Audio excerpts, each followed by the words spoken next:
अखंड ज्योत देवते तुझ्या निरांजनातली, अपार भाव भक्तीने तुझीच मूर्त पूजिली।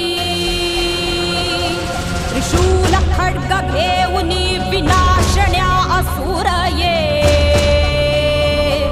बनून रौद्र कामिनी प्रकाशण्या तिमिर ये।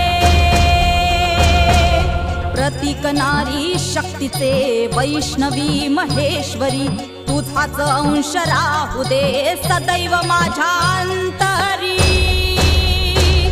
आई अंबे